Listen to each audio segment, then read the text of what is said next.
Shalom, selamat sore Opa Oma, Bapak Ibu, Saudara-saudari, dan anak-anak yang ada di rumah. Puji syukur kepada Tuhan jika petang hari ini kita dapat berjumpa kembali di Persekutuan Raya secara daring. Tema peraya hari ini adalah Menjadi Ayah Bagi Anakku. Tema ini berkenaan dengan Hari Ayah yang jatuh pada tanggal 12 November 2020. Satu hal yang patut kita syukuri jika kita memiliki ayah yang mengasihi kita di dunia ini. Tapi terlebih lagi, syukur kita kepada Tuhan, Bapa kita yang di surga. Dia adalah Bapa yang mengasihi kita, yang menuntun dan menyediakan hari depan yang indah bagi kita, seperti Bapa sayang anaknya.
Mari kita bersatu hati di dalam doa.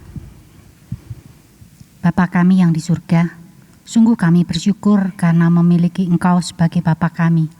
Bapa yang begitu mengasihi kami. Bapa yang menuntun langkah kehidupan kami. Bapa yang memberikan hari depan yang indah bagi kami. Terima kasih Tuhan. Kami juga bersyukur untuk kesempatan yang Tuhan berikan pada petang hari ini. Kami boleh bersama mengikuti persekutuan raya ini. Kiranya Tuhan Kau memberkati persekutuan ini, supaya setiap pujian yang boleh kami naikkan, boleh berkenan di hadapan-Mu. Dan firman Tuhan yang akan disampaikan oleh Pendeta Sandi, boleh menjadi berkat bagi setiap kami, terutama bagi para ayah. Terima kasih Tuhan, berkatilah persekutuan kami, dari awal, pertengahan, hingga pada akhirnya. Di dalam nama Tuhan Yesus kami mohon dan berdoa. Amin. Seseorang bisa menjadi ayah yang baik bagi anaknya, bukan semata-mata karena dia mempunyai anak. Betul, Tok.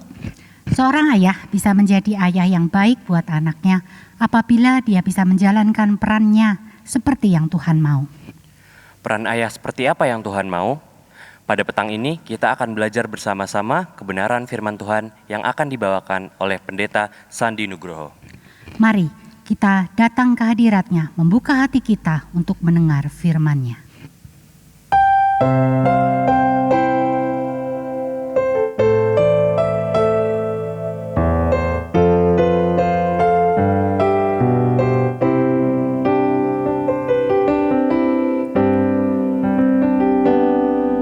Di hadirat-Mu ku bersujud,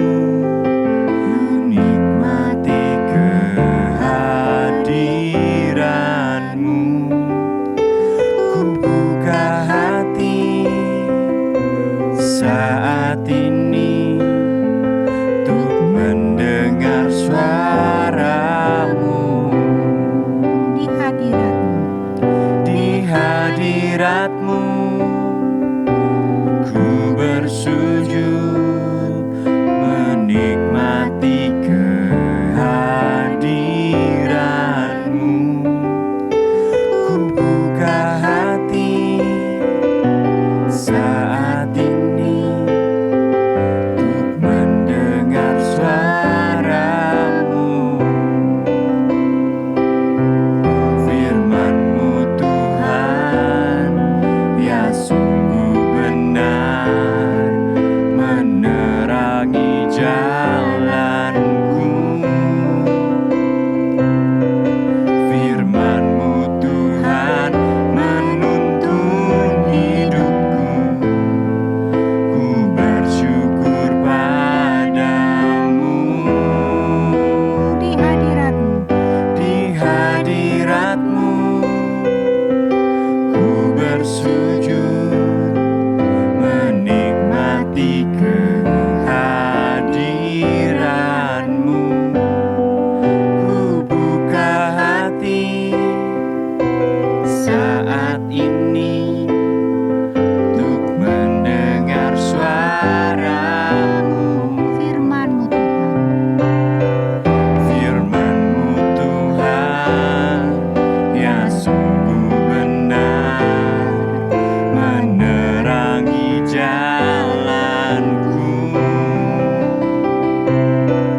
Firman-Mu Tuhan menuntun hidupku.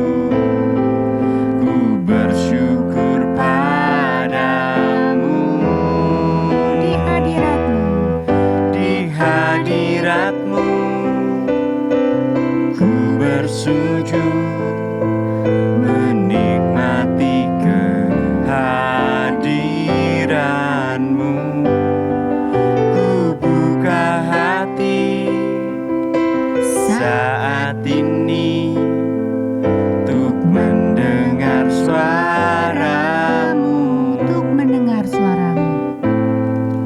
Untuk mendengar suara-Mu.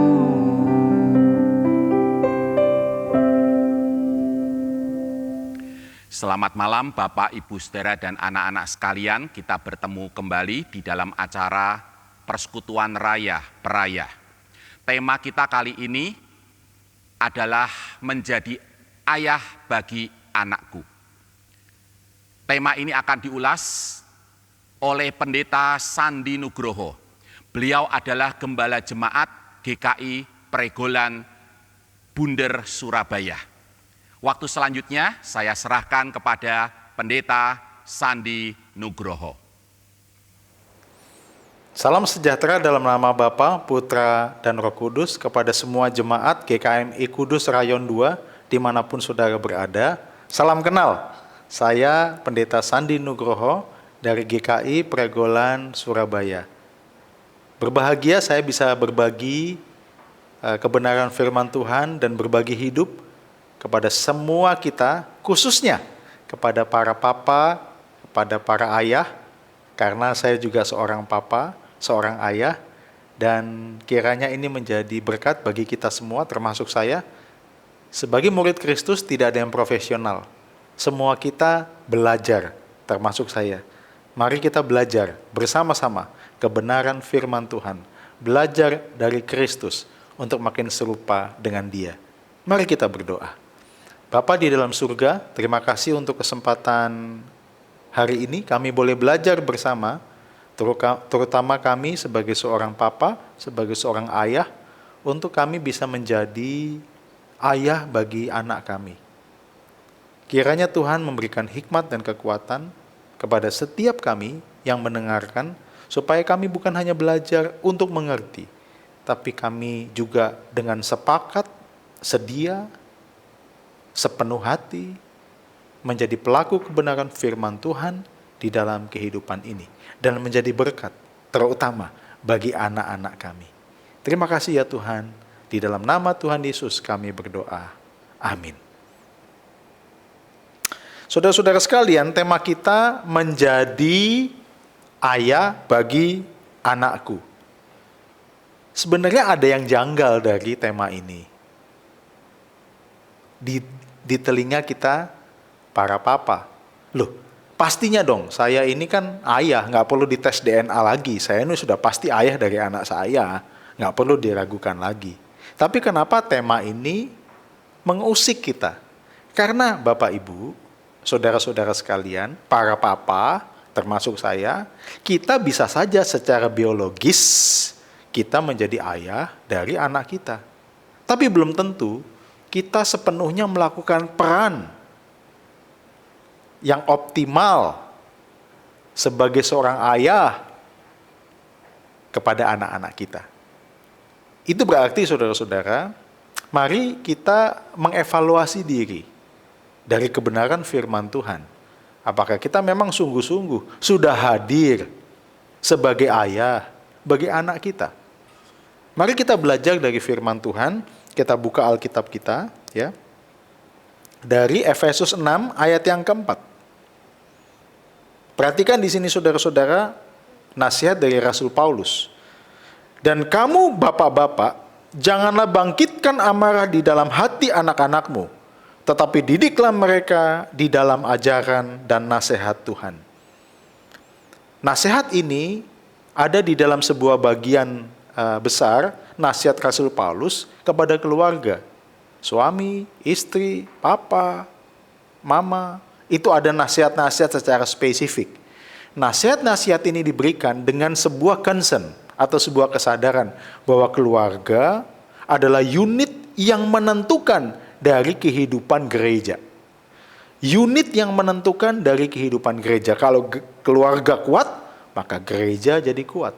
Kalau keluarga kuat, komunitas jadi kuat. Kalau keluarga sehat, masyarakat jadi sehat. Dengan concern itu, dengan cara berpikir itu, Rasul Paulus memberikan nasihat ini. Di dalam ayat ini, secara khusus, nasihat kepada para papa, kepada para ayah, supaya kita tidak membangkitkan amarah. Saya mendapatkan semacam pencerahan ketika membaca ayat ini. Kalau kita tidak mendidik anak kita di dalam ajaran dan nasihat Tuhan, maka sebenarnya kita sedang membangkitkan amarah mereka di dalam hati mereka. Amarah itu bukan hanya eksplosif yang meletup-letup, tapi amarah juga dalam bentuk implosif, yaitu ledakan ke dalam. Banyak orang tua tidak mendidik anaknya di dalam sebuah ajaran dan nasihat. Itu sebenarnya sedang membangun sebuah amarah yang mungkin bisa juga tidak kelihatan, implosif. Itu berarti saudara-saudara, tidak ada pilihan yang lain. Kita harus mengambil keputusan, terutama sebagai seorang papa, untuk menempatkan diri, mendidik anak-anak kita di dalam ajaran dan nasihat Tuhan. Untuk itu, mari kita belajar bersama tentang ayat ini, dan saya ingin menjabarkan ayat ini ke dalam hal yang lebih praktis, yaitu 4 peran seorang ayah untuk anaknya. Ya, saudara-saudara, sebelum masuk ke sana, ada sebuah ilustrasi. Ini sebuah percakapan antara anak dengan kedua orang tuanya. Ketika seorang anak pria, ya, seorang anak laki-laki remaja usia 14 tahun, dia pulang dari sekolah, lalu dia di tengah kebingungannya, dia datang kepada mamanya. Ya. "Mah, saya ini sebenarnya ciptaan Tuhan, segambar dan serupa dengan Tuhan, ataukah saya ini adalah merupakan sebuah perwujudan klimaks dari rantai proses satu makhluk yang mirip kera, kemudian menjadi homo sapien ini, yaitu manusia. Saya ini sebenarnya yang mana sih? Ciptaan Tuhan segambar dan serupa yang dibentuk dari tanah, terus kemudian jadi manusia, atau saya ini sebuah proses evolusi dari satu makhluk? Saya ini yang mana ya?" Di sekolah minggu diajarkan bahwa saya ini ciptaan Tuhan, dibentuk oleh tangan Tuhan, segambar dan serupa Tuhan. Tapi di sekolah saya diajarkan, "Bu, kamu ini makhluk evolusi." Yang mana yang betul, Ma? Mamanya lagi masak. Untung aja ya, mamanya nggak kepentok terus kebanyakan garam gitu ya. Ini kan pertanyaan yang sulit nih. Mamanya juga punya jawaban yang sangat ampuh, saudara-saudara. Maka jadi mama itu perlu punya jawaban, menyiapkan jawaban-jawaban yang ampuh. Dan ini salah satu jawaban yang ampuh, saudara-saudara, dari seorang mama. Tahu jawabannya? Mamanya menjawab, "Tanya papamu."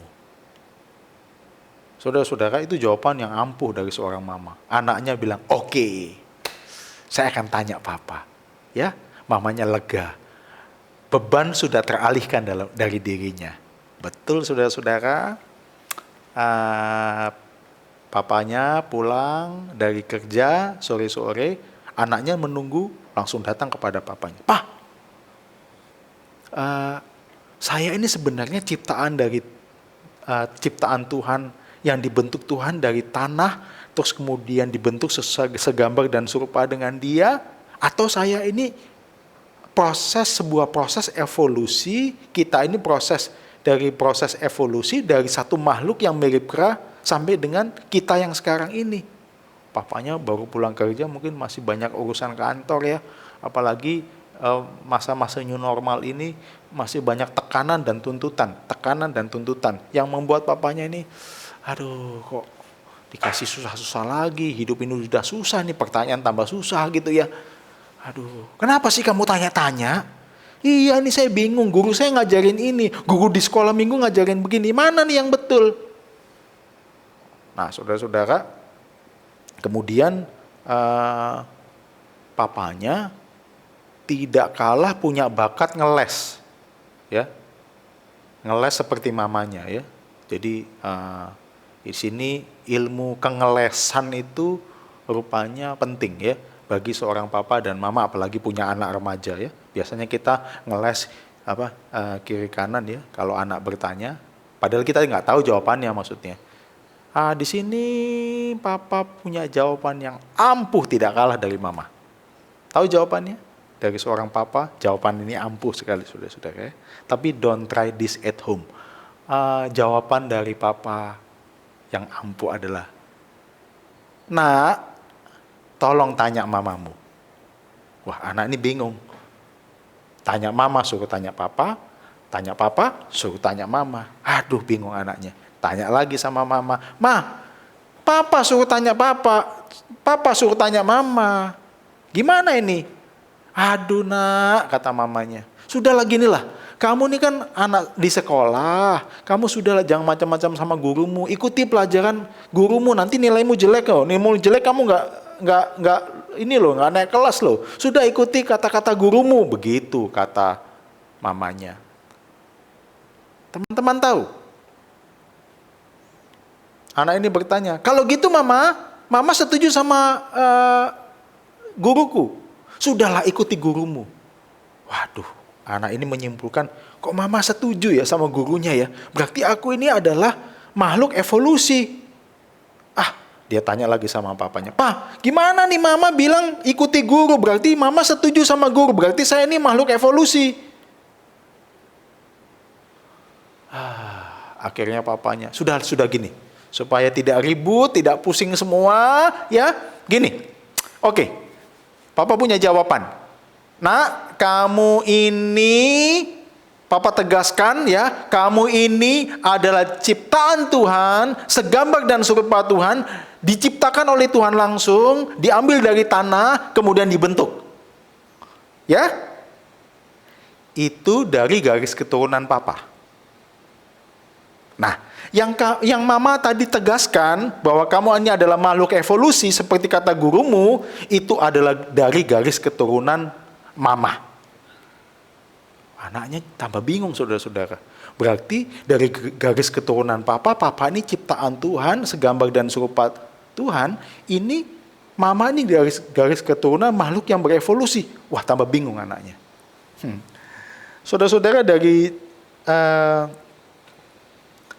ilustrasi ini, sadar tidak bahwa anak-anak belajar itu tentang kehidupan dari kedua orang tuanya, terutama dari pertanyaan-pertanyaan yang diajukan kepada orang tuanya. Karena, ini dia, jawaban orang tua bukan sekedar mengandung informasi, tapi mengandung otoritas. Sadar tidak saudara-saudara, ketika anak bertanya, apalagi anak remaja bertanya kepada orang tuanya, dia bukan hanya butuh informasi. Informasi bisa kamu search di Google, bisa cari di internet, semua informasi ada. Tetapi ketika seorang anak bertanya kepada orang tuanya, anak ini membutuhkan konfirmasi yang mengandung otoritas. Karena itu membentuk identitas dari seorang anak. Setiap jawaban orang tua, itu membentuk kepribadian atau identitas anak itu. Maka kita hati-hati.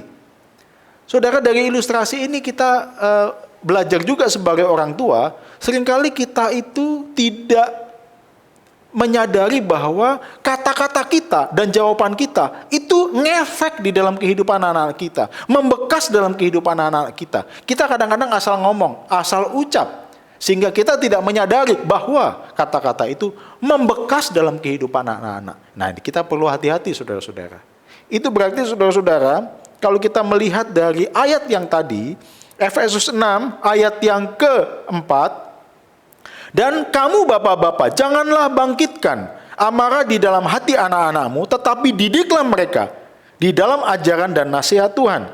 Saudara-saudara, kata didik di dalam bahasa Yunaninya ektrefoo, itu berarti mendewasakan. Mendewasakan, membentuk seorang anak menjadi dewasa. Itu arti kata mendidik.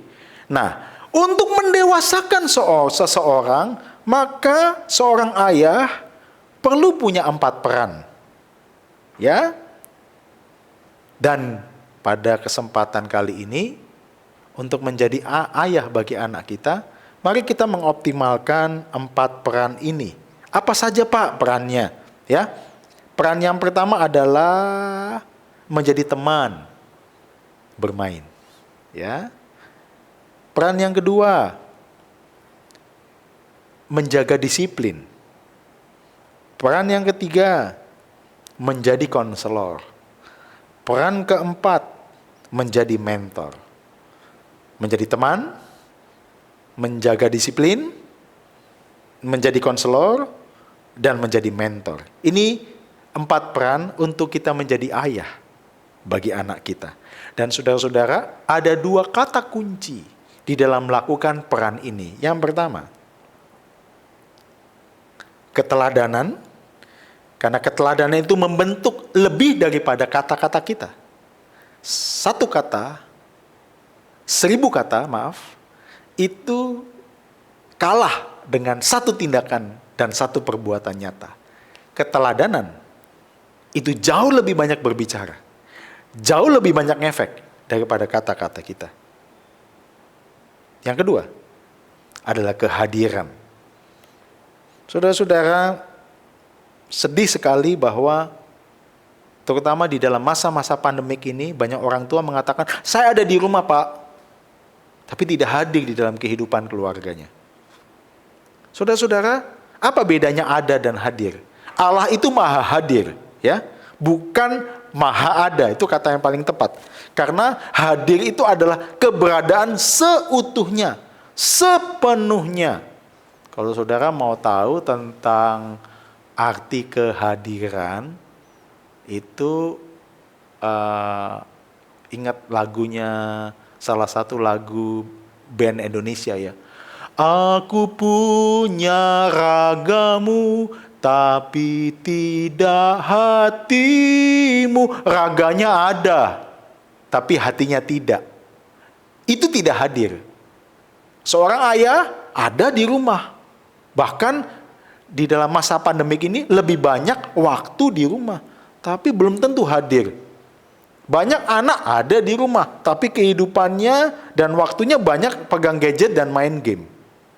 Ada beda ada dan hadir. Banyak orang datang ke gereja, tubuhnya di sana, tapi pikiran dan hatinya kemana-mana. Itu tidak hadir, saudara-saudara. Saya menyimpulkan begini. Hampir seluruh ketidakbahagiaan keluarga diawali oleh ketidakhadiran. Hampir seluruhnya. Ketidakhadiran dalam keluarga, masyarakat, dan gereja bukan problem ada atau tidak ada. Ketidakhadiran adalah virus silent killer yang melumpuhkan. Sadar nggak saudara-saudara? Ketidakhadiran itu adalah silent killer yang pelan-pelan membunuh relasi, yang pelan-pelan membunuh keluarga, yang pelan-pelan melumpuhkan fungsi dari keluarga-keluarga Kristen untuk menjadi berkat bagi banyak orang. Maka ini menjadi catatan penting di awal. Sebelum kita memikirkan apa saja peran kita sebagai ayah, sebagai papa, kita harus meningkatkan keteladanan dan meningkatkan kehadiran kita di dalam kehidupan keluarga kita. Tidak mungkin kita melakukan peran ini tanpa kita meningkatkan keteladanan dan meningkatkan kehadiran kita di dalam kehidupan keluarga, terutama para papa, ya. Seringkali kita ini ada di rumah, tapi tidak hadir di rumah. Kita punya me time yang panjang gitu loh. Berurusan dengan diri kita sendiri, berurusan dengan ego kita. Kita sulit untuk hadir sepenuhnya di dalam kehidupan keluarga kita, terutama di dalam kehidupan anak-anak kita. Saudara-saudara, mari kita bahas satu persatu 4 peran dari seorang ayah kepada anaknya. Yang pertama, menjadi teman bermain. Ya, saudara-saudara, saya dengan istri saya itu memfasilitasi atau mendampingi beberapa kelompok keluarga di gereja kami menyadari bahwa keluarga-keluarga ini perlu memiliki kelompok-kelompok kecil yang di dalamnya ada persekutuan, ada pemerhatian, ada pembinaan, ada pendampingan, dan satu dengan yang lain bisa saling menolong dan menopang ya. Karena kita membutuhkan teman, kita membutuhkan orang lain di dalam bertumbuh menjadi murid Kristus.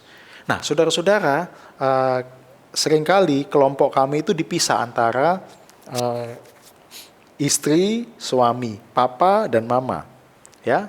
Dan ketika ada sesi pisah ini, kita membahas itu tentang apa? Membahas tentang menjadi teman bagi anak-anak kita. Rupanya bukan hal yang mudah loh ya. Gampang sih ngomongnya, menjadi teman bagi anak itu gampang ngomongnya, tapi sulit loh melakukannya. Nah, di dalam diskusi ini saya tuh mengambil beberapa realita di dalam kehidupan. Saya menyimpulkan begini, menjadi teman adalah sebuah kesediaan menghadirkan diri seutuhnya secara sejajar, terutama dalam berkomunikasi dan bermain. Ketika kita mau jadi teman bagi anak kita, itu kita menghadirkan diri secara sejajar. Kita menempatkan tidak lebih tinggi daripada anak kita, tapi sejajar dengan mereka dalam berkomunikasi dan di dalam bermain. Kalau saudara melihat foto ini, ya, ini ada yang kelompok terpisah tadi, papa-papa kumpul sharing tentang bagaimana mereka belajar untuk menjadi teman bagi anak-anaknya. Anak-anaknya masih kecil, ada yang 3 tahun, ada yang 4 tahun, ada yang 6 tahun, ada yang 12 tahun. Nah, bagaimana kita bisa menempatkan diri? Nah, saudara-saudara, dari diskusi itu, saya tuh menangkap begini. Rupanya, ada faktor-faktor penentu bagi seorang ayah di dalam mengidentifikasikan dirinya. Ya, saya menemukan beberapa faktor ini. Yang pertama, budaya lingkungan keluarga, saudara-saudara. Ya, jadi kita ini dibentuk. Ini ada tadi ya, ada angka 66, ini bukan apa-apa ya saudara, kepencet aja tadi karena laptopnya ini bermasalah dengan angka 6 dan 8, jadi yang keluar itu angka 6666. Ini bukan apa-apa ya, nanti dihubungkan ini angka setan, bukan, ini salah komputernya aja. Yang pertama saudara-saudara, itu budaya lingkungan keluarga. Seorang ayah, menjadi seorang ayah, itu juga dibentuk dari budaya dan lingkungan keluarga sebelumnya. Yang kedua, pola asuh keluarga sebelumnya. Ada budaya, ada pola asuh. Bagaimana orang tua sebelumnya itu membentuk pribadi anak ini. Nah, pola asuh itu seringkali diturunkan ya, kemudian kepada anaknya. Yang ketiga, itu tipe temperamen. Ada orang yang extrovert, ada orang yang introvert. Itu beda di dalam menghadirkan diri di dalam kehidupan anak-anaknya. Yang unik adalah seorang papanya introvert, anaknya itu extrovert. Kadang-kadang merasa tidak nyambung. Bagaimana ya jadi teman ya? Papanya tuh lebih suka sendiri, lebih suka membaca, anaknya tuh suka bermain dan aktivitas dan berbicara. Ya. Yang keempat, itu tingkat pengetahuan seseorang. Saudara-saudara, ada beberapa ayah yang tingkat pengetahuannya atau pendidikannya itu sangat tinggi. Ketika dia ngomong sama anak-anaknya, kecenderungannya formal ngomongnya. Seperti dia ngomong sama teman sebayanya atau teman sejawatnya di kampus. Ya. Nah, yang kelima, itu ada kesepakatan suami istri dalam peran. Saudara-saudara, ini juga menentukan rupanya identifikasi seorang ayah ketika dia mau menjadi teman bagi anaknya. Kadang-kadang ayah begini, sudahlah kamu yang di rumah, kamu lebih banyak waktu sama anak-anak, kamu lah yang lebih banyak bermain. Istri di satu pihak minta menuntut sesuatu yang berbeda. Kamu ini lebih banyak waktu bermain. Saya ini sudah banyak waktu di rumah. Lebih baik kamu aja yang bermain dengan anak-anak. Ini pembagian peran, saudara-saudara. Yang keenam, pekerjaan dan profesi. Sadar nggak saudara-saudara? Seringkali ya, profesi kita atau pekerjaan kita itu mempengaruhi kita dalam berkomunikasi dengan anak-anak. Karena vocab yang kita keluarkan atau vocab yang kita pakai itu sangat terkait dengan profesi kita. Ya. Nah, kalau kita ngomong sama anak kita sebagai teman, seringkali, maaf kalau teman-teman bekerja di dalam dunia konstruksi, maka kebanyakan vocab-vocab itu yang dipakai kepada anak-anak. Nah, vocab-vocab itulah yang melekat dalam diri anak-anak. Seperti itu maksudnya. Kalau saudara bekerja di dalam dunia medis, kebanyakan vocab-vocab itu yang dipakai kemudian untuk menyampaikan atau mengkomunikasikan sesuatu kepada anak saudara. Ilustrasi-ilustrasi yang dipakai seringkali itu yang berkaitan dengan profesi kita. Demikian. Yang ketujuh, itu karakter sang anak, saudara-saudara. Pada saat kita mau menempatkan diri sebagai teman dengan anak kita, kadang-kadang karakter anak kita yang satu dengan anak kita yang lain berbeda. Yang kedelapan, perkembangan kapasitas anak kita. Bakat dan minat anak kita kadang-kadang berbeda. Ketika kita suka musik, anak kita suka musik, mungkin nyambung. Ketika anak kita suka main bola dan kita suka main bola, wah itu nyambung. Ada orang tua yang suka membaca tapi anaknya suka beraktivitas, basket dan sebagainya. Ini cloppingnya ini butuh waktu dan tidak terlalu mudah. Ya. Dan yang terakhir adalah faktor X, saudara-saudara. Faktor X ini saya memberikan ruang yang kita unidentified factor. Ya. Kesulitan-kesulitan tertentu bagi orang tua, bagi ayah untuk bisa hadir menjadi teman bagi anaknya. Tapi gini saudara-saudara, saya menyimpulkan gini. Menjadi teman bagi anak adalah kesulitan tertinggi seorang ayah terutama karena dia tidak pernah memiliki seorang ayah yang bersedia menjadi teman baginya. Kita tidak punya pengalaman di dalam keluarga kita bahwa ayah kita di dalam keluarga yang sebelumnya itu menempatkan diri sebagai teman. Jadi kita nggak punya patron, kita tidak punya gambaran bagaimana menjadi teman. Tapi jangan putus asa dan juga jangan jadi alasan. Pak, saya nggak bisa jadi teman bagi anak saya karena apa? Kan papa saya sebelumnya juga nggak berikan teladan. Oh, jangan begitu saudara-saudara. Di dalam Kristus selalu ada solusi. Di dalam Kristus selalu ada transformasi. Di dalam Kristus selalu ada pembaharuan akal budi dan kehidupan. Disinilah penting saudara-saudara untuk kita belajar ini. Satu langkah ampuh menjadi teman bagi anak kita adalah belajar secara intensional, bersengaja. Belajar intensional keserupaan dengan Yesus, terutama dalam aspek inkarnasinya ketika dia menjadi sama dengan manusia dan waktu dia mengosongkan diri. Saudara, ini penting sekali loh, inkarnasi dan kenosis. Kalau kita mau menjadi teman bagi anak-anak kita, bagaimana kita belajar Tuhan Yesus yang adalah Allah itu menjadi sama dengan manusia. Walaupun menjadi sama, dia tetap Allah. Ketika kita menjadi sama dengan anak-anak kita, kita tetap ayahnya. Kita belajar dari inkarnasi Tuhan Yesus dan kenosis. Bagaimana kita mengosongkan diri. Kata mengosongkan diri bukan arti menghilangkan identitas kita, bukan. Tapi kita belajar untuk mengakomodasi dan mengerti apa yang terjadi, apa dunia anak, dan kita mencoba untuk menggarami dan memberikan values, vision, ya, kepada kehidupannya. Values, vision, dan vocation. Values adalah nilai, vision adalah visi, vocation adalah panggilan hidup. Melalui itu kita memberikan 3 V dalam hidup mereka. Ya, saudara-saudara, ini challenge bagi kita. Di tengah-tengah masa pandemik ini, ada banyak waktu di rumah, marilah kita hadir menjadi teman. Apapun yang saudara upayakan di dalam niat yang baik, Tuhan akan berkati dan Tuhan akan menyertai kita menjadi teman bagi anak-anak kita. Yang kedua, saudara-saudara, menjaga disiplin. Ini penting. Seringkali banyak orang ya menjadi teman bagi anaknya tapi lupa dalam menegaskan disiplin di dalam kehidupan sang anak. Tetap jadi teman, tapi tetap disiplin. Ini penting sekali saudara-saudara. Karena di dalam kehidupan saat ini, disiplin itu menjadi tonggak untuk membentuk values.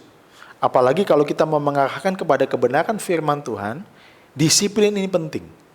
Karena discipleship itu must be berkaitan, ya, connecting with disiplin. Karena saudara-saudara, tidak ada pemuritan tanpa disiplin. Nah, anak-anak kita perlu belajar untuk disiplin. Ya, kita tahu ya, anak-anak kita kalau disuruh baca Alkitab sangat sulit, ya. Tapi kalau disuruh main game bisa 8 jam atau bisa dari malam sampai pagi itu bisa pegang gadgetnya. Ya. Ini pergumulan mungkin di kota-kota kita ya, di kota-kota yang besar dan relatif besar. Bagaimana mereka lebih terikat, ada lebih banyak di hadirat gadget daripada di dalam hadirat Tuhan. Ini menjadi pergumulan kita masing-masing, kita semua juga saudara-saudara sebagai seorang papa, di dalam kita menjaga disiplin anak kita. Karena tanpa disiplin, maka tidak ada pembentukan nilai.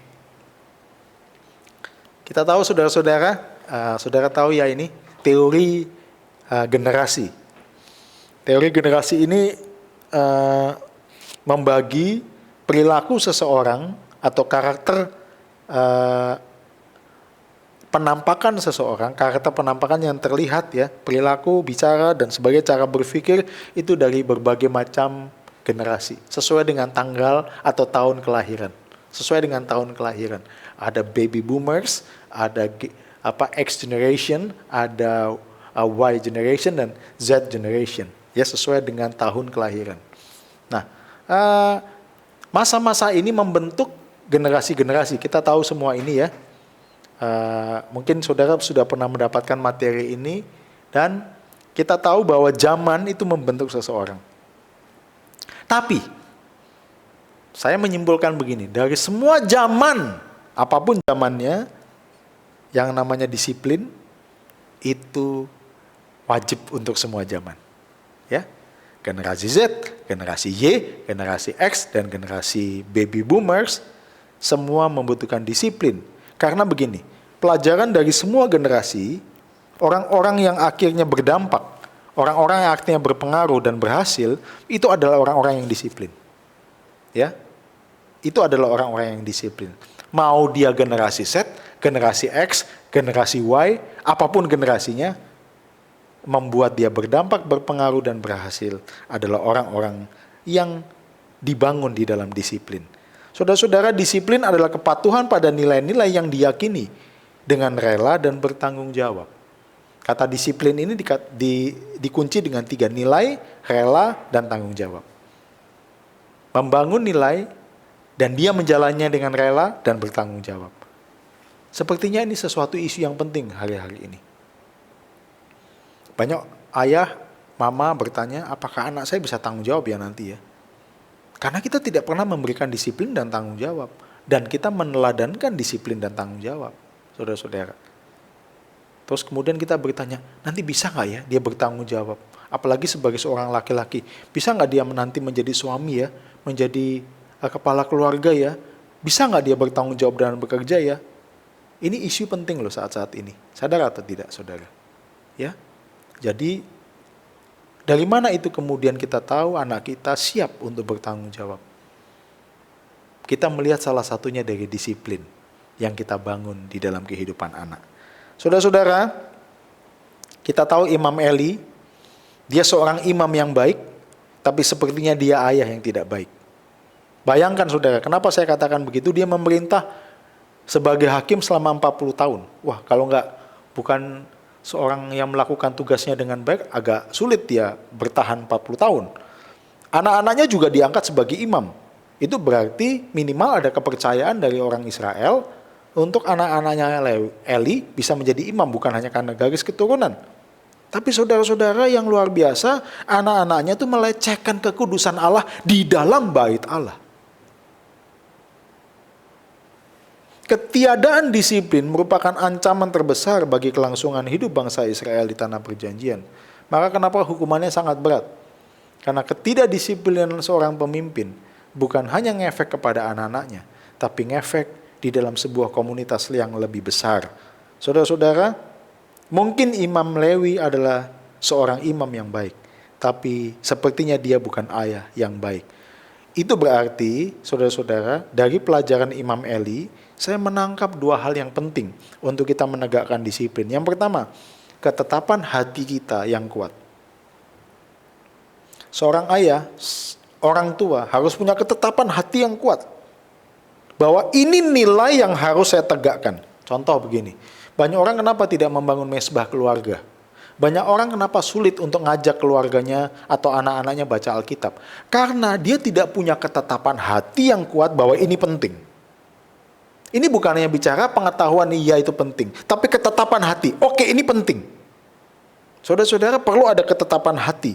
Membangun niat dan menetapkan hati ini penting. Itu dulu saudara-saudara. Jadi disiplin itu harus dimulai dengan ketetapan hati yang penting. Kenapa saya harus ajak anak saya baca Alkitab? Karena saya menetapkan Alkitab adalah penting bagi hidup saya dan bagi hidup keluarga saya. Saudara perlu punya ketetapan hati yang kuat dan tindakan perbaikan yang jelas. Artinya apa? Ada aktualisasi dari sebuah ketetapan hati. Contoh saudara-saudara, ngajak anaknya. Saya setiap hari baca Alkitab bersama dengan anak-anak. Bukan hal yang mudah ya. menjalankan disiplin ini. Apalagi saya pendeta. Saya membangun supaya anak-anak saya baca Alkitab bukan hanya karena anak-anak pendeta. Tapi ada semacam niatan dari mereka bahwa Alkitab ini begitu penting bagi imannya dalam kehidupannya sebagai murid Tuhan. Saudara, harus mulai dengan keteladanan. Bukan hal yang mudah. Hari-hari ini saya membaca 3 kitab Nabi. Yesaya, Yeremia, dan Yehezkiel. Bukan yang hal mudah juga bagi anak-anak saya yang usia 14 tahun sama usia 11 tahun. Tapi dari proses perjalanan itu, saya melihat bagaimana kita dibentuk melalui sebuah tindakan-tindakan nyata. Dan itu menjadi satu pola dan perilaku hidup. Membaca firman Tuhan. Harus ada tindakan perbaikan yang jelas dan tegas. Ya, ini 2 catatan tentang disiplin, saudara-saudara. Maka, ingatlah Amsal. Siapa tidak menggunakan tongkat, benci kepada anaknya.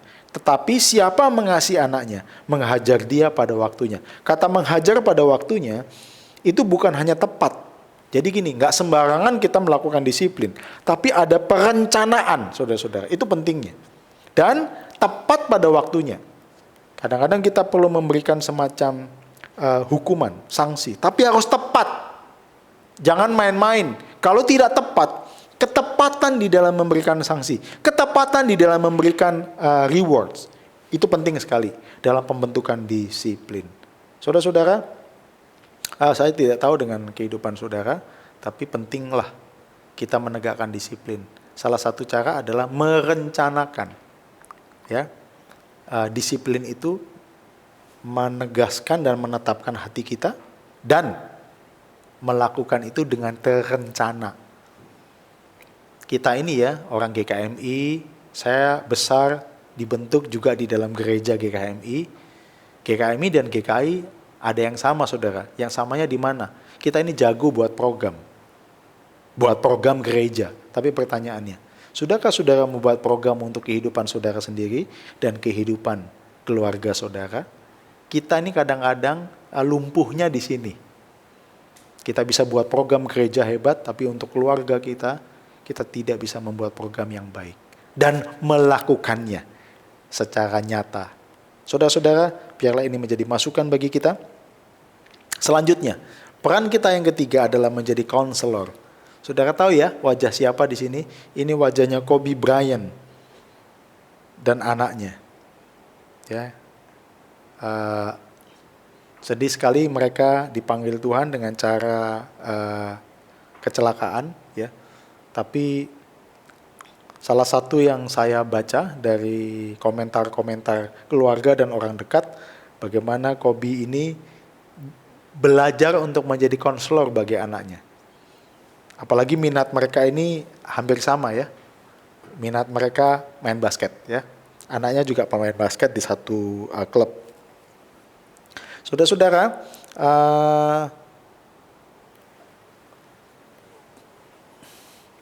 saya waktu itu membuat tema di dalam kelompok-kelompok kecil keluarga. Ini kelompok kecil keluarga kami, ini keluarga muda ya. Banyak keluarga muda yang anak-anaknya sudah mulai besar. Ya, ini anak-anaknya sudah mulai besar ya. Ini yang masih baby anaknya ya. Ini keluarga-keluarga muda ini, saya waktu ajak mereka sharing, diskusi, rupanya mereka men-sharingkan ini. Ada kesulitan menjadi ayah secara being, identifikasi diri, dan doing di dalam dia melakukan atau berperan secara nyata bagi kehidupan anaknya. Nah, saudara-saudara, dari diskusi-diskusi dengan para papa, ya, saya juga menampung atau mengumpulkan, mengkompilasi pergumulan-pergumulan mereka. Maka saya itu mengumpulkan ada sekitar minimal 7 kesulitan menjadi seorang ayah, apalagi yang berhubungan dengan peran menjadi konselor. Yang pertama, tidak ada sekolah bagi seorang ayah. Saya ini, Pak, di mana ya ikut training sebagai seorang papa ya? Pertanyaannya begitu. Yang kedua, waktu anak kita lahir, selalu papa bilang begini, saya ini belum punya pengalaman sebagai seorang papa, ya. Yang ketiga, di pihak yang lain adalah orang-orang ini, para papa ini ingin menjadi papa yang ideal bagi anaknya. Karena saking idealnya nggak mendarat, ya, saking tingginya ekspektasi, benturan dengan realita yang sesungguhnya.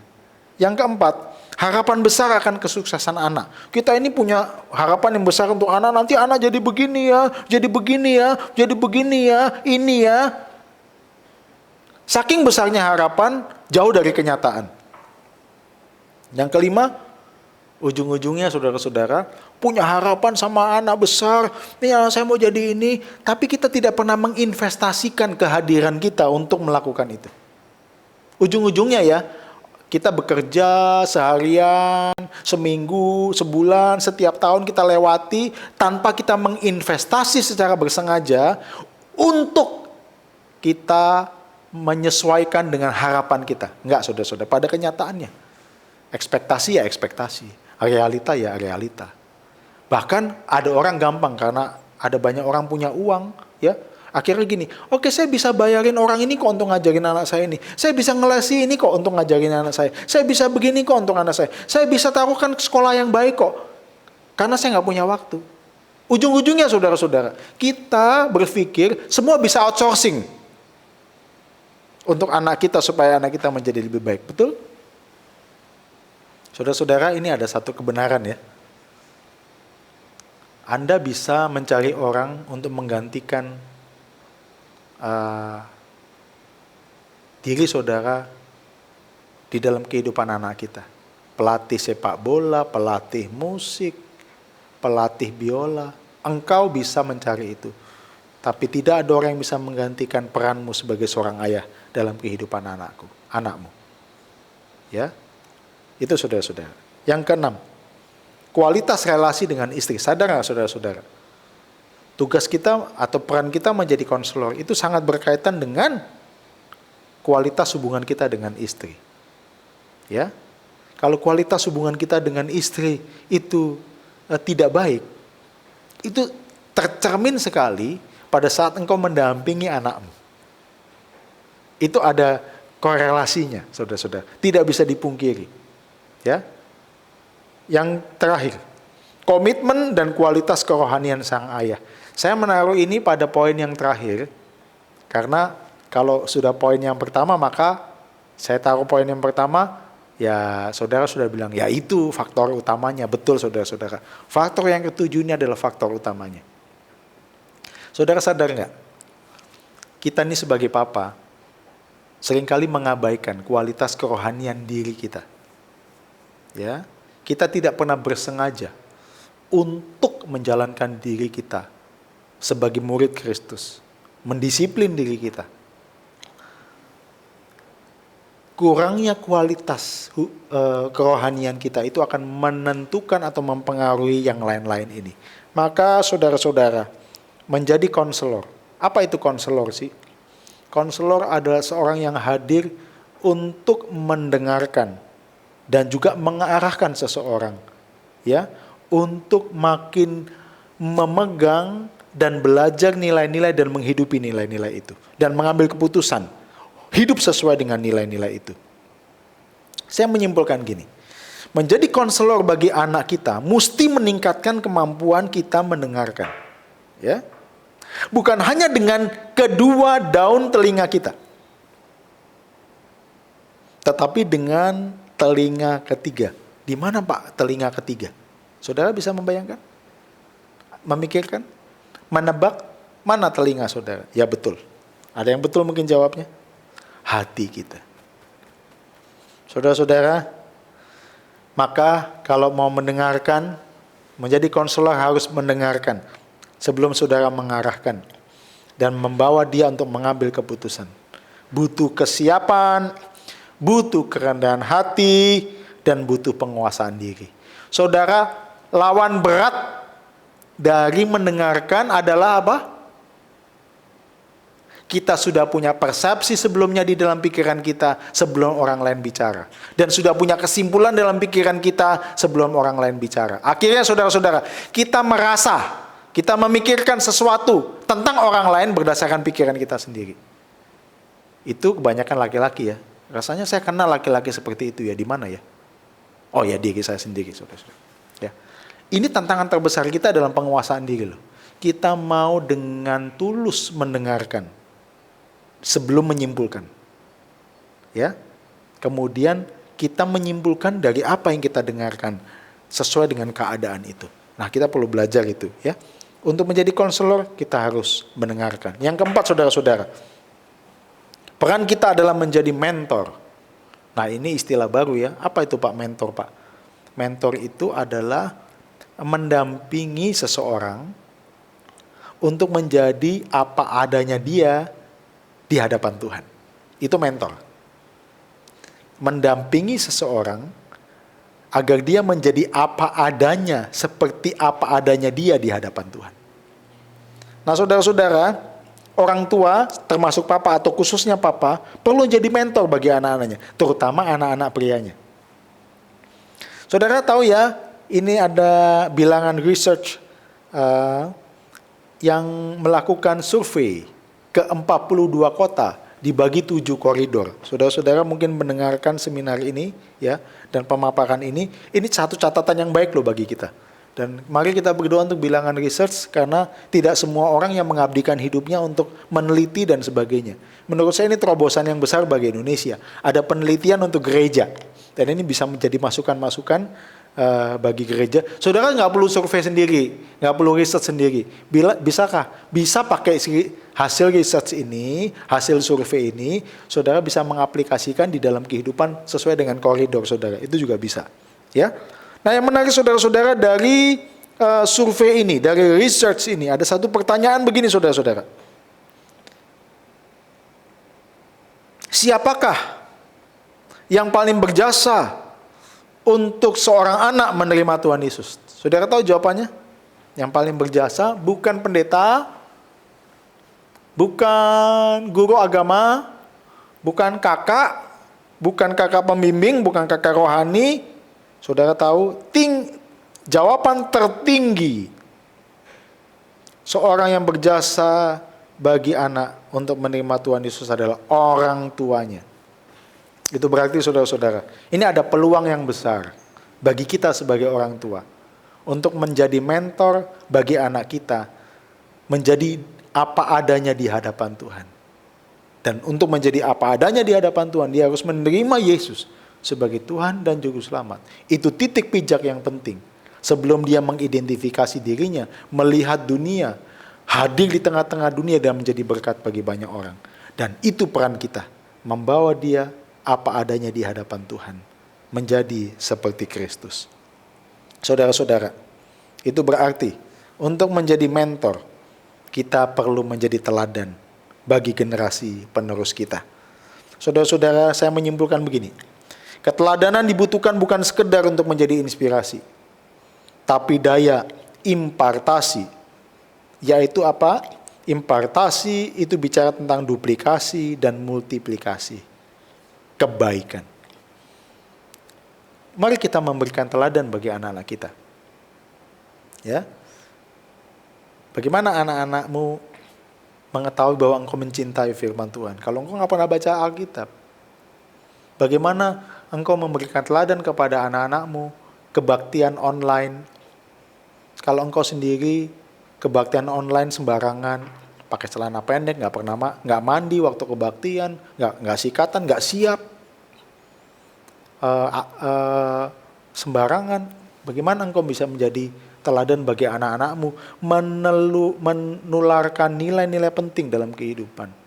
Nah, bagaimana engkau bisa mengajarkan kepada anakmu tentang kemurahan hati kalau engkau tidak pernah hidup berbagi? Bagaimana engkau bisa mengajarkan kepada anak untuk menghormati orang tua? Engkau sendiri tidak pernah meneladankan itu. Bagaimana engkau mau membentuk anakmu menjadi orang yang bersahabat dengan lingkungan dan masyarakat dan berbakti bagi negara? Engkau pasang bendera aja enggak? 10 November yang lalu, lupa pasang bendera. Hal-hal kecil ini perlu engkau pikirkan, dan saya pikirkan sebagai seorang papa, di dalam melakukan kesengajaan dalam meneladankan nilai-nilai, saudara-saudara. Mulai yang kecil-kecil, yang besar-besar lah, ya. Mulai yang kecil-kecil lah. Dalam engkau nyetir mobil, anakmu di sebelah, bagaimana engkau melakukan keteladanan itu untuk taat pada itu. Ini bukan hal yang mudah. Ini juga jadi pergumulan kita. Kadang-kadang kalau kita sudah di jalan jadi orang yang berbeda ya. Ayo, mulai dari yang kecil-kecil, saudara-saudara.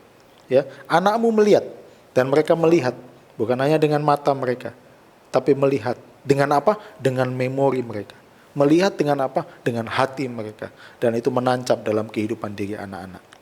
Saudara-saudara, saudara tahu ya ini.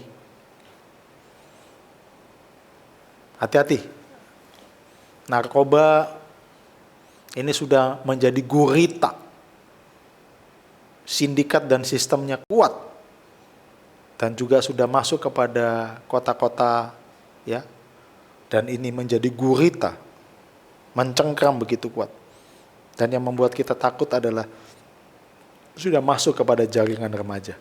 Saudara-saudara, di Surabaya, jaringan remaja, jaringan narkoba ini begitu kuat, masuk sekolah-sekolah, ya, belusuan kemana-mana, kadang-kadang tidak bisa teridentifikasi dengan kasat mata. Tapi itu sudah ada jaringan dan sistemnya.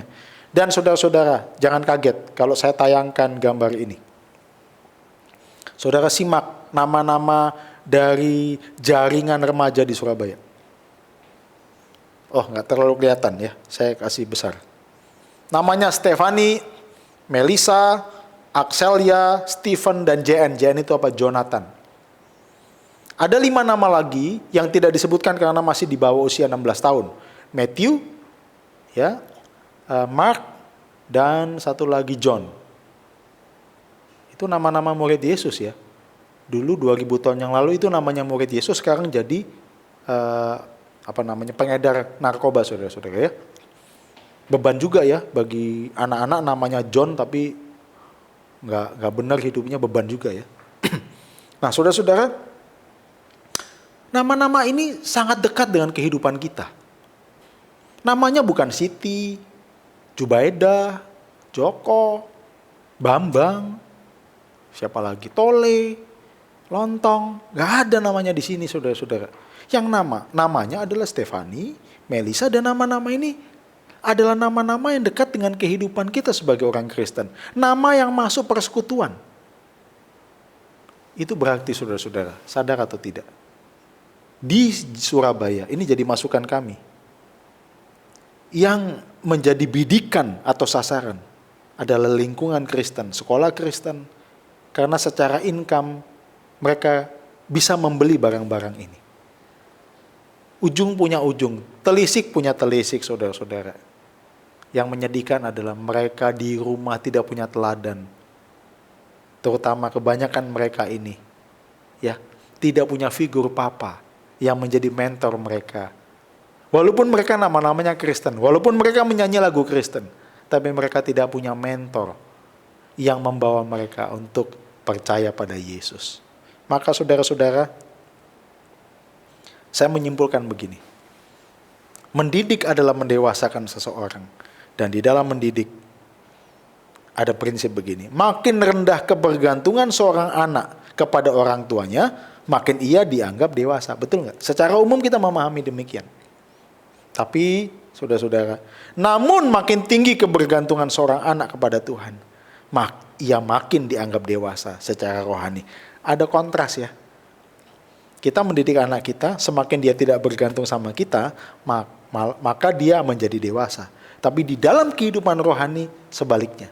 Makin seseorang bergantung sama Tuhan, ya, makin dia mengalami kedewasaan rohani. Maka saudara, tugas kita sebagai orang tua, kita mendorong anak kita menjadi mentor anak kita untuk dia bergantung pada Tuhan, bukan bergantung pada saya, bukan bergantung pada orang tuanya, tapi makin bergantung kepada Tuhan. Dia mau sekolah dimanapun, saudara-saudara, mau sekolah di Surabaya, di Jakarta, di Semarang, dimanapun, bahkan dia bekerja di tempat-tempat yang jauh, bahkan di luar negeri, kita tidak khawatir. Karena apa, saudara? Kita tahu dan memastikan bahwa anak kita bergantung kepada Tuhan. Dan pada saat dia menghadapi masalah, pada saat dia menghadapi pergumulan, Pada saat dia menghadapi tantangan, kita yakin dan tahu dan memastikan bahwa kepada siapa anak kita datang, kepada siapa anak kita bergantung, bukan kepada kita, tapi kepada Tuhan. Dan kita tahu, itu adalah kedewasaan anak kita. Kedewasaan rohani dari anak kita. Dia bisa bergantung kepada Tuhan, lebih daripada apapun. Dan itu kebanggaan kita sebagai orang tua. Di dalam doa kita pasti kita mengucap syukur, saudara-saudara. Karena apa? Karena kita tahu bahwa anak kita bergantung dan mengandalkan Tuhan dalam kehidupannya. Tugas kita menjadi teman. Tugas kita menjadi konselor. Tugas kita menjaga disiplin. Dan tugas kita, peran kita sebagai papa menjadi mentor. 4 peran ini adalah membawa anak kita mengalami kedewasaan rohani, yaitu kebergantungan dia hanya kepada Tuhan. Saudara-saudara, tugas orang tua adalah membuat kebergantungan anak kepada dirinya makin rendah. Tugas kita membawa anak-anak untuk bergantung kepada kita makin rendah, agar kebergantungannya kepada Tuhan makin tinggi. Sekali lagi, tugas orang tua adalah mendidik anak, membawa anak-anak agar kebergantungan anak-anak kepada kita makin berkurang, sekaligus meningkatkan kebergantungan kepada Tuhan makin tinggi. Itulah kedewasaan. Saya mau cerita untuk penutup. Ini adalah cerita kisah seorang yang bergantung pada Tuhan. Saudara-saudara, wajah orang yang pertama adalah Max Jukes. Wajah orang yang kedua adalah Jonathan Edwards. Hidup di abad yang sama, hidup dalam kota yang sama, dan dua-duanya orang terkenal. Abad ke-18. Nah, saudara-saudara yang menarik kemudian, beberapa lama kemudian, ya, di 200 tahun kemudian, ada seorang yang meneliti tentang keturunan 2 orang ini. Ya, meneliti tentang keturunan 2 orang terkenal ini.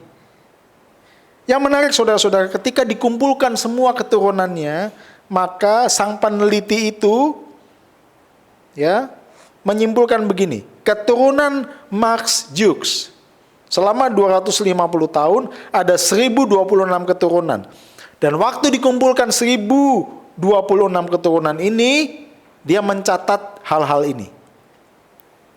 Rupanya dari keturunan Max Jukes ada 300 orang pernah dipenjara. 440 orang hidup di dalam pola mabuk-mabukan. 100 orang jadi pecandu alkohol. 310 orang hidup miskin dan kebanyakan jadi gelandangan. 50 orang jadi korban kenajisan. Maksudnya apa? Menjadi korban perilaku sosial. 130 orang perilaku kriminal yang tadi ya masuk penjara, 60 orang sebagai pencuri dan perampok, 190 orang, maaf ini istilahnya ya, menjadi orang yang menjual dirinya, 7 orang jadi pembunuh, total mereka merugikan negara itu 1.200.000 US. Saudara, dibandingkan dengan keturunan Jonathan Edwards, 250 tahun ada 929 keturunan. 300 orang jadi pendeta, misionaris dan guru Alkitab. 120 orang sebagai profesor. 14 orang sebagai rektor universitas, 60 orang sebagai pengarang buku yang baik dan terkenal, 60 orang lebih menjadi dokter, 110 orang menjadi pengacara. Ada beberapa pengusaha yang terkenal di US keturunannya Jonathan Edwards, 3 orang jadi anggota Kongres, 1 orang sebagai wakil presiden Amerika, dan tidak ada seorang pun yang merugikan dan berhutang kepada negara. Saudara-saudara, penelitian ini ingin mengungkapkan satu hal begini.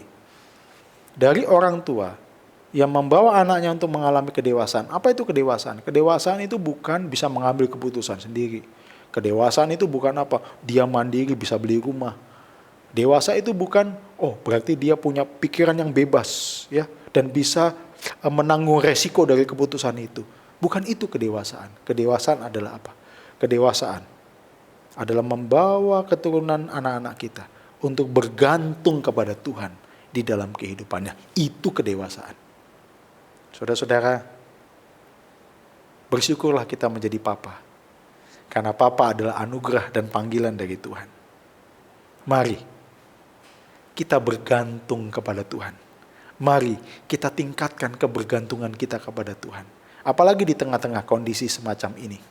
Ini kondisi yang tidak mudah bagi kita. Dan anak-anak kita melihat di tengah-tengah kondisi yang susah ini, bagaimana kita tetap bergantung pada Tuhan. Dan itu menjadi nilai yang mahal harganya bagi anak-anak kita. Dan anak-anak kita akan menyimpulkan, papa saya waktu susah, papa saya waktu bangkrut, papa saya waktu jatuh. Dia melihat bagaimana papa saya bergantung sama Tuhan. Papa saya menyerahkan hidup sama Tuhan. Dan itu saudara-saudara, menjadi bekas, menjadi warisan bagi kehidupan anak-anak kita. Dan dia akan juga mengambil keputusan untuk menggantungkan hidup sepenuhnya kepada Tuhan. Kiranya Tuhan dimuliakan, banyak orang diberkati, dan melalui kehidupan kita, terutama para ayah, para papa di tempat ini, yang menyaksikan ini, terus meningkatkan kebergantungan, agar dia hadir dan menjadi teladan bagi kehidupan anak-anak. Mari kita berdoa. Tuhan, tolonglah kami untuk menjadi teman, untuk menjaga disiplin, menjadi konselor dan menjadi mentor bagi kehidupan anak-anak kami. Dan tolonglah kami untuk terus bergantung kepada Tuhan dan meneladankan kebergantungan kepada Tuhan bagi anak-anak kami. Terima kasih ya Tuhan. Di dalam nama Tuhan Yesus kami berdoa. Amin. Tuhan memberkati. Salam sejahtera dalam nama Bapa, Putra, dan Roh Kudus. Amin. Bapak, Ibu, saudara sekalian, kita telah mendengar ulasan Pendeta Sandi Nugroho dengan tema Menjadi Ayah Bagi Anakku. Kami mengucapkan terima kasih kepada Pendeta Sandi Nugroho yang telah menyampaikan firman Tuhan dengan sangat baik, jelas buat kami semua. Saya akan menyimpulkan demikian. Menjadi ayah biologis bagi anak-anak kita tidak otomatis menjadikan kita ayah yang baik bagi mereka. Untuk menjadi ayah yang baik bagi anak-anak kita harus menyadari dan menekuni tugas, peran, dan kualitas keayahan sesuai Alkitab. Menurut Alkitab, tugas utama seorang ayah adalah mendidik atau mendewasakan anaknya di dalam ajaran dan nasihat Tuhan. Dewasa di sini berarti memiliki sikap bergantung pada Tuhan dalam segala keadaan. Untuk itu ada 4 peran utama yang harus dijalankan oleh seorang ayah, yaitu sebagai teman bermain, penjaga disiplin, konselor, dan mentor bagi anaknya. Agar keempat peran itu benar-benar berfungsi, faktor keteladanan dan kehadiran seorang ayah sangat menentukan. Dalam hal ini, sebagai ayah kita dapat belajar dari teladan inkarnasi dan kenosis Kristus. Allah yang sedia menjadi sama dengan manusia dan mau bergaul dengan manusia sebagai sesamanya manusia. Kiranya kita semua, khususnya kaum ayah, bersatu hati, bertekad, dan bahu-membahu untuk menjadi ayah yang baik bagi anak-anak kita. Kiranya firman Tuhan yang telah kita dengar bermanfaat bagi kita untuk mengajar, untuk menyatakan kesalahan dan memperbaiki kelakuan. Kiranya Tuhan menolong para ayah untuk menjadi ayah-ayah yang baik untuk anak-anaknya. Dan membawa anak-anaknya bahkan seisi rumahnya untuk selalu menyembah dan melayani Tuhan.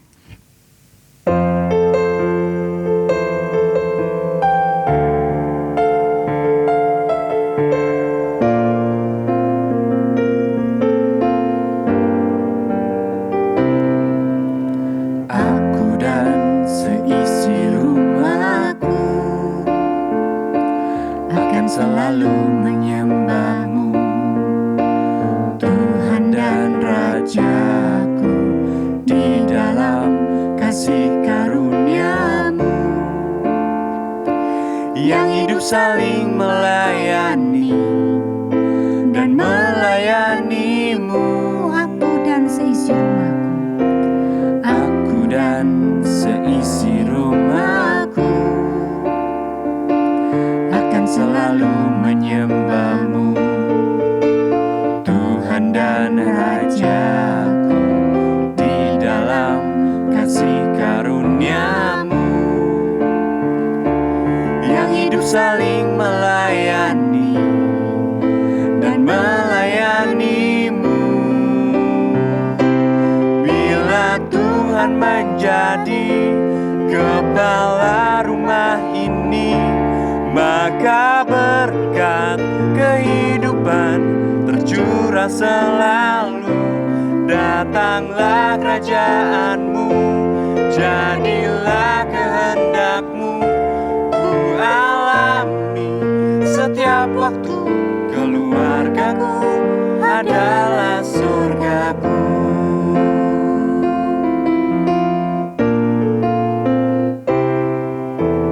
Aku dan seisi rumahku akan selalu menyembah-Mu, Tuhan dan Rajaku, di dalam kasih karunia-Mu yang hidup saling melayani dan melayani-Mu. Bila Tuhan menjadi kepala rumah ini, maka berkat kehidupan tercurah selalu. Datanglah kerajaan-Mu, jadilah kehendak-Mu, ku alami setiap waktu. Keluargaku adalah surgaku. Bila Tuhan menjadi kepala rumah ini, maka berkat kehidupan tercurah selalu. Datanglah kerajaan-Mu, jadilah kehendak-Mu, ku alami setiap waktu. Keluargaku adalah surgaku. Keluargaku adalah surgaku.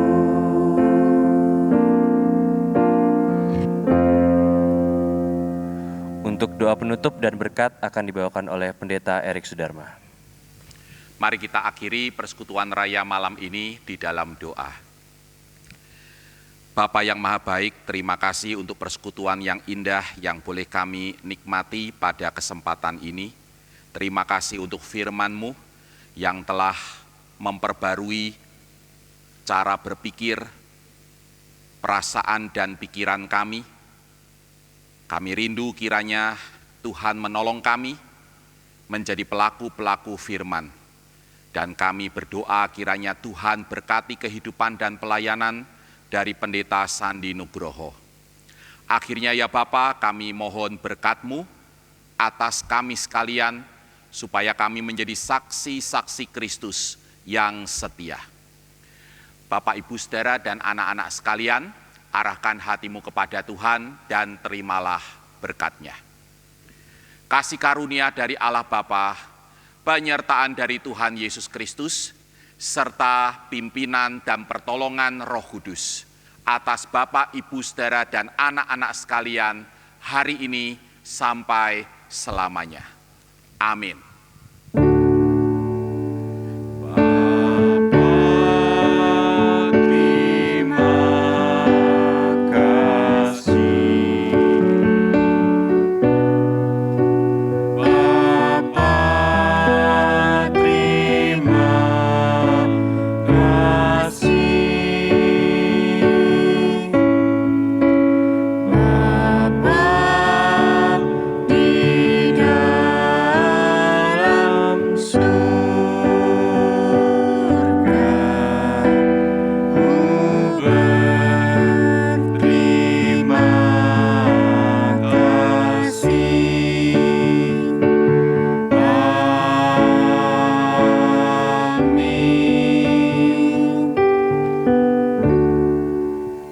Bapak, Ibu, Saudara dan Saudari, serta anak-anak, peraya malam hari ini adalah peraya terakhir di tahun 2020.